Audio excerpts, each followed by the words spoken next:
Je vous souhaite une excellente et bonne année somme pour n variant de 1 à 2026 de la quadruple intégrale suivante. Intégrale de 0 à pi, de l'intégrale de 0 à 1, de l'intégrale généralisée de 0 à plus l'infini, de l'intégrale de 0 à 2pi, de 1 sur 2pi au carré fois sinus carré x plus cosinus carré x fois sinus carré θ plus cosinus carré θ exponentielle moins t dθ dt dy dx. Comme ça, demain à la rentrée, à ton prof de maths, tu pourras lui dire « Monsieur, bonne année », tout ce calcul-là. Dans cette vidéo, on va pouvoir ici travailler sur les intégrales multiples. À la fin de la vidéo, on fera un petit point sur les intégrales de Gauss.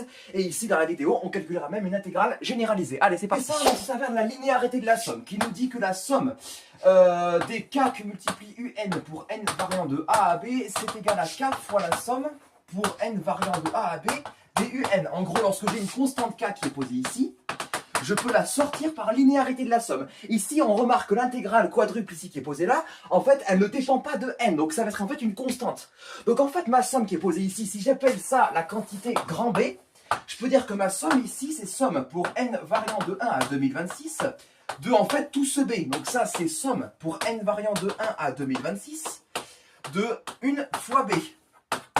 B est une constante, je la sors de la somme, ça fait B fois la somme pour n variant de 1 à 2026 de chaque terme qui vaut 1. Sauf que là, ici, on a 2026 termes qui valent tous 1. La somme, c'est 1 plus 1, donc 2026 fois. Ça fait par conséquent 2026. Donc ça nous fait B fois 2026, soit ici 2026 fois l'intégrale posée ici, devant la quadruple intégrale posée ici. Ensuite, il y a la linéarité de la quadruple intégrale qui va ici apparaître. C'est-à-dire que si on fixe une constante réelle k et qu'on prend une fonction intégrable sur chacune des 4 variables, on peut dire que l'intégrale de 0 à pi, de l'intégrale de 0 à 1, de l'intégrale généralisée de 0 à plus l'infini, de l'intégrale de 0 à 2pi de k fois la fonction quadridimensionnelle, donc du coup θ, t, y, x, c'est égal à k fois la quadruple intégrale, donc intégrale de 0 à pi, de l'intégrale de 0 à 1, de l'intégrale de 0 à plus l'infini, de l'intégrale de 0 à 2pi, de la fonction quadridimensionnelle θ, t, y, x.